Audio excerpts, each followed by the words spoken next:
Hello, I'm Martin Dowden, and this is the Scottish Football Podcast. All the news, views, and analysis you need on Friday, the 14th of November. Just one more sleep until we face Greece. Sends it in, it's a good ball. Who's going to break this in? Scotland have scored! It's Lewis Ferguson who's lashed it in, and somehow Scotland have turned this game right on its head. There seems to be confidence in the squad ahead of this massive match. This current group of players, they understand what they have to do to qualify. Ideally, we go through in first place and we eliminate the playoffs, but you can narrow this as a playoff before playoffs. So rather than wait for the second playoffs, it's better just to come through this one as the top dog. Steve Clarke says the players have the experience to get us to the World Cup, and it's not just the international side in action this weekend. Oh! It's equaliser. It's an equaliser for Dunfermline. Finally broken them down and got the equaliser. We'll touch on the action in the Championship and SWPL. The Scottish Football Podcast. Quick hellos to my two guests. Firstly, Cammy Bell, the former Scotland, Kilmarnock and Rangers goalkeeper, and Joelle Murray, former Scotland international, Hibernian legend, and of course Athletic Club's One Club Woman of the Year. What an accolade, what a list, Joelle. What a welcome, Martin. Thanks so much. Yeah, I'm trying to get you up for this first thing in the morning. Come on. Right, let's get straight into it. We'll begin with tomorrow night in Piraeus. How big an occasion is this for you both when you consider watching Scotland over the years, trying to get to a World Cup and not quite getting there? I'll start with you, Joelle. Yeah, it's absolutely massive. I don't think there's any other way, to describe it. I think France 98 was the last time we were on such a platform. So yeah, it's an unbelievable opportunity to get to somewhere we've not been in a long time. So as you can imagine, the whole nation I can imagine is very, very anxious. Probably especially because of the last kind of international window, the results were what we wanted, but of course the performances weren't. So yeah, a lot of apprehension, I'd imagine, going into these next two games. Yeah, as you were speaking there, I just actually fled back in my mind to 1998 and remembered almost being in tears when Morocco beat us. But I'm not sure I want to get to World Cup after remembering that, to be quite honest. Cammy, what about you? What's your sense of anticipation ahead of this? Yeah, listen, for me, it's a huge opportunity. Joelle said that word, the opportunity, I think, for the guys to go and do it. I think we're so close now. Yes, it's going to take two massive performances. Joelle mentioned that the anxiety will be there from the last showing, especially the Belarus game was quite concerning. But again, what gives me light is that the guys understood that. They came out after the game and said, look, we weren't at the levels we were meant to be and we should be, but we still got the result. So listen, these two games are all about the result. I would absolutely take performances that aren't going to be there and just getting the results and getting over the line, because they're absolutely massive games for the country. It's big, that, isn't it, Joelle? I did the podcast yesterday, and one of the things that came up was this idea of performance v results. And it seemed from the discussion that we were having that people were saying, look, Scotland are learning at this stage to just get the job done, no matter how it's done, basically. Yeah, absolutely. And Cammy's right. It's a results-driven business, and I'd take performances like Greece and Belarus in the last window if it meant we got the same results and progressed and got that qualification. So yeah, although we want to see nice football, at the end of the day, all that matters, all that people leaving the game, people after watching the game will be talking about is the result, and that whether we get that qualification or not. So yeah, I think most importantly, the result is all that matters. And Cammy made a very, very good point on the back of the Belarus game, which we all knew was very disappointing. There was that element of self-reflection. Steve Clarke came out and said it, the players came out and said it. So I think that gives you hope, that they know that was nowhere good enough, the performance levels that they expect of themselves, but we as a nation expect of that very talented group of players. Yeah, the messaging from the camp that I've picked up this week, it seems to be that, an idea or the sense that they're going to throw everything at this. What would you expect, Cammy, in terms of approach from Steve Clarke? We always say that it's usually the same approach, but given there's already a playoff banked, is there scope here to be a little bit more adventurous? Yeah, listen, there is scope to be a little bit more adventurous. Whether Steve will go down that line, we know the way he likes to play and build himself into the game. So listen, I don't expect Scotland to go absolutely gung ho from minute one. This is a 90-minute game. I think he'll have a clear plan in how he wants to go about and approach and win the game. But also, I think it's important that they're solid defensively as well and build from there and going forward, create opportunities. We know a lot of our goals come from midfield. So, yeah, listen, I don't see it being expansive, wide open football. I expect pretty much the same from Steve Clarke. He's been consistent in what he does. And again, that consistency has got us results. So I don't see him changing too much, maybe just some slight tweaks. Would you concur with that, Joelle? Or even if you do concur with it, would you hope to be a little bit more attacking and just go for it to an extent? Yeah, maybe to an extent, Martin. I think it's all about the balance. I think you be expansive. You're very vulnerable at the back. You leave pockets of space for opposition to go and exploit. So I think it's, for me, getting that balance. We've got players playing in the kind of defensive positions, Grant Hanley, John Souttar, to be specific, who are having an unbelievable season at their club. Two solid centre backs. So if they do start, if they can give us then the platform to then use our creative players, our fast paced players, Ben Gannon-Doak, John McGinn, players like that. I think it's all about the balance. But I would like to see us go and use the talented group, the talented individuals that we've got, and use their abilities to the best of their ability. I think the big question, it's fair to say, is who goes in goal. We have Cammy here, and just before we came on the podcast, I was reminding him, or he was reminding me a little bit as well, that Cammy's one international cap came against the Faroes, I think it was. You're right, and you came on as a sub for Craig Gordon many years ago. And tonight you're playing in the Masters. Where did it all go wrong? On many occasions for me, Martin, that's for sure. But no, listen, I think touching on that, and Craig Gordon, I think he's a fantastic goalkeeper. He always has been. Yes, he's had a bit of a hard time with injuries recently, and he's not at the game time that he'll be expecting. He's at an age that this is his last chance saloon. This is his opportunity. He'll be absolutely delighted that he'll hopefully get the nod from my point of view. I think that's the one that I would certainly go for. These games of such huge magnitude and pressure around it, I think you've got to go with experience. I know Liam Kelly and Craig Gordon aren't playing. Scott Bain is playing, but again, what I would reflect on Scott Bain, he's had a fantastic season so far, but I think he's had long periods where when he was at Celtic and never played a lot of football as well. So for me, in games of this magnitude, you've got to go with experience, and I think Craig Gordon's the one that can hopefully get us over the line. From your perspective, Joelle, as someone that would play in front of a goalkeeper, would you rather have the experience that Cammy's talking about, or someone who's actively playing regularly?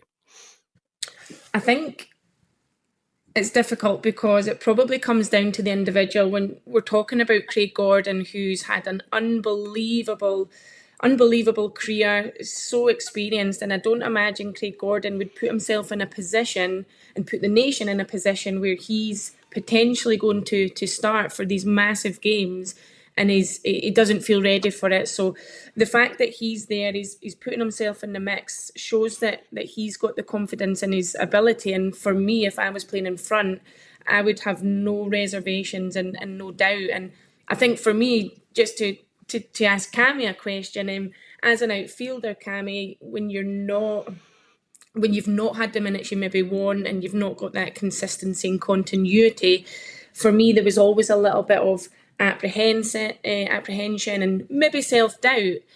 From a keeper's perspective, being in that position, is that magnified and enhanced even more, or is it down to the individual and how you back yourself?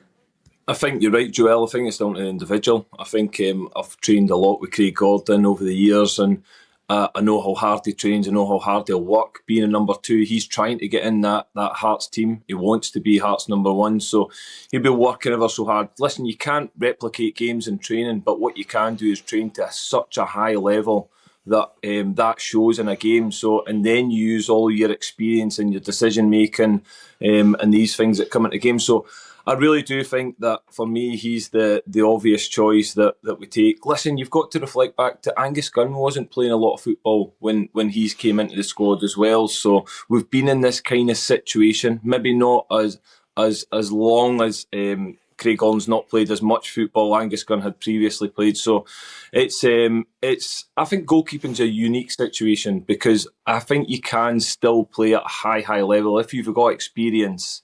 If you're not currently playing week in and week out.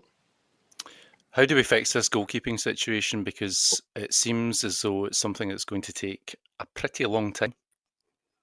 Yeah, listen, it's a massive issue for me, for Scotland going forward. You look where our next young, talented goalkeeper comes. There's some that are there. Some that Liam McFarlane's out on loan. I know he's had a couple of loans. Obviously, he's at Hearts. He's now on loan at East Fife and was at he's at Alloa and he was at East Fife last year. So he's one that I've watched. I think he's a good talent, but where do these guys go to try and get into the top level? I think we've got a big issue because Liam Kelly's not playing at Rangers at the moment. He's probably one of our younger ones.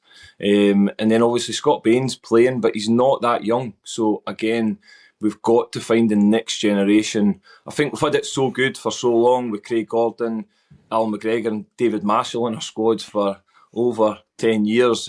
So yeah, it's a big issue and it's something we need to look at. Joelle, you mentioned Grant Hanley earlier. Do you expect him to partner John Souttar at the back? And how is Grant Hanley getting on, given you'll probably see more of him than all of us? Yeah, I would imagine so, Martin. I think, as I said earlier, 2 players who are having standout seasons for their clubs. And if I'm talking about Grant in particular, he's been unbelievable for the club, not just on the pitch, but everything that he does off the pitch, and he does it in such a quiet way. He probably does it without even knowing, using his experience, speaking to the younger players within the squad, and just goes about his business extremely quietly. And having him around the training centre, it's just a joy. And especially for me, who played the majority of my career in that position, having some conversations with him regarding position-specific stuff, it's just unbelievable to have a player of his calibre, his experience at the club. If we look at the fullback positions, Cammy, do you think Hickey and Robertson are stick-ons, given they seem to be getting minutes right now? Yeah, I think so, and players that are playing at a high level. So, I think they're the ones that certainly you'd be going with. As I speak about this magnitude of the game as well, guys that have got big game experience, and that's what you've got to rely on in these huge games, because the pressure can get to you. Listen, I think this game tomorrow is massive for the country, and then they know they've got another game on Tuesday night following up that's just as big, if not bigger. So, I think you've got to rely on that experience. The final Scotland question I have, Joelle, is look at that midfield. No Billy Gilmore. What would you do? Who would you put in there? Yeah, it's a difficult one. I think you've got players who are in form at their club. Obviously, you've got a John McGinn who's probably going to be a stick-on. Scott McTominay, for all that he's probably not lived up to previous performances, and obviously not got the output in terms of goals that we've been used to. I think he goes in. So for me, those two players are standouts in that kind of engine room, so to speak. Okay, if you want to get in the mood for the Greece game, Alistair McAllister and Grant Stott, big heavy there, are joining Stuart and Tam on Off the Ball on Saturday at 12 o'clock. That kicks off all our action building up to that Greece game. Right, let's touch on the domestic action still taking place. 4 games in the Championship on Saturday. With Partick Thistle not playing, it's a chance for St Johnstone to stretch their lead at the top at home to Queen's Park. Cammy, would you expect them to do that? Yeah, listen, I would. St Johnstone have had a brilliant start to the season. Again, it's always difficult getting relegated and navigating your way around that negativity that's at the club. But I feel as if they've flipped it. They've used it to their advantage to hit the reset button and go again, because I think they've signed really well. They've got a really good squad in there. They've got firepower at the top of the pitch. And yeah, listen, they've started really well. They've got that 3 point gap and they'll want to extend that this weekend with Partick not playing, because it just mounts the pressure on Partick when they played Dunfermline in that catch-up game to go and get the results. So all they can do is keep churning out results, and they've been very impressive so far. What about you, Joelle? I know you've got a very busy schedule. How across the championship are you? And you've no excuse because we show it live on a Friday night, or most Friday nights. But from what you've seen, what teams have caught your eye? Yeah, I think you're right. Albeit busy, I love to sit down on a Friday night and watch the games as and when I can. And I think St Johnstone have been fantastic. And I think when you're a team that gets relegated from the SPFL, people expect you to potentially just jump back up the season after. But I think what St Johnstone have done, they've used that opportunity to reset, not just on the pitch but off the pitch. You hear about all the structural stuff, all the players that have went and come in, and I think they've been extremely impressive. If we're flipping that, we're looking at a team like Raith Rovers, who haven't performed to the levels, of course, on the back of Barry Robson exiting. I'll be interested in the Raith Rovers Airdrie game. Obviously, Paul Hanlon stepping up in an interim role. So, yeah, some interesting fixtures that I'll certainly be keeping an eye on over the weekend. Cammy, Ayr United hosting third place Arbroath as well. That seems a game that could have a bit of a bearing on the playoff race. Yeah, listen, it's a tasty one. Probably been a little bit disappointed by the consistency of United this season. I expected quite big things of them. They signed well in the summer. Stuart Bannigan, Kevin Holt coming in. So you expected them with that experience coming in to maybe kick on, but it's just not, the consistency's not been there for them. But again, you touch on our both part-time team. They've had a brilliant start to the season. And again, what I would say is that they've went out to the market and signed experienced championship players. And yeah, I think that'll be a really good game tomorrow. It's at Ayr. They'll be expecting to try and get the 3 points. But listen, Arbroath are a tough side to face at this moment in time. And sitting third in the league, they fully deserve to be sitting there. Hibs v Hearts in the SWPL, Joelle, on Sunday. You knocked them out of the Sky Sports Cup last week. It seems a big chance for the teams to pull away from that pack that are chasing Glasgow City right now. Yeah, absolutely. It's a big game, and I think for us, albeit we beat them last weekend in the cup competition, we've certainly parked that. It's a different competition.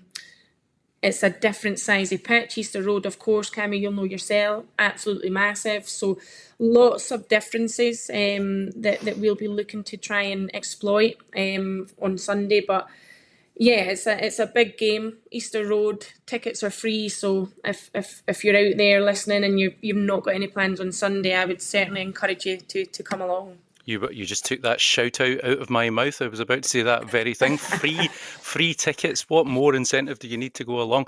I wonder, after last season, the success of last season with Hibernian, how challenging it's maybe been the team at the top that others are trying to knock off, in a sense. Yeah, I think last season nobody expected to do what we done. We went about our business quietly. We had a belief and a confidence in the group. We obviously came away with the league title, so now we've kind of stuck our head above and given ourselves a target on our backs. And I think people are now seeing us as a scalp. So we need to somewhat change what we're doing, but pretty much everything is from the same blueprint. Try and go about our business quietly, believe in ourselves, and just every day, every week, try and be better and get those 1% in. So yeah, we of course want to replicate what we did, but we know with the competition ever improving, the quality ever increasing elsewhere, we know that it'll be certainly a challenge. And Rangers hosting Celtic tonight, of course. I mean, you obviously are involved with Hibernian. You probably wouldn't directly comment on how they're playing right now, but it seems that maybe, is it fair to say they've maybe not quite hit their stride? Would that be fair? Yeah, I think so. Both teams actually. Rangers probably a little bit frustrated that they've not had the kind of trajectory and progression that they probably hoped when they started investing in the women's team. But I think in Leanne Crichton now they've got a manager who's got a vast experience and knowledge within the game, within the Scottish women's game. So I think giving her a little bit of time will certainly only do the best and be good for Rangers. And Celtic on the flip side, again, they obviously hit the Champions League heights a couple of seasons ago, and they've probably not been able to replicate the same performance levels as they did at that point. Look, that's all we've got time for. Thanks very much to Cammy and Joelle. A big weekend of action, as we've just discussed, in the SWPL, the Championship, and of course that crucial Scotland game against Greece. You can watch that on BBC Two, on BBC Scotland or the iPlayer from 7:15 on Saturday, and it's on BBC Radio Scotland from 6 p.m. Remember, we're here with new episodes of the Scottish Football Podcast bright and early every day, so make sure you don't miss out. Subscribe on BBC Sounds and have push notifications turned on your phone. Thanks very much for listening. For everything you need to know about your team this season, download the BBC Sport app. All the latest news, goal updates, stats and scores, and insight and analysis. Just select your club to get the biggest stories and best content at your fingertips. What a result. Download the BBC Sport app for everything you need to know about your team this season.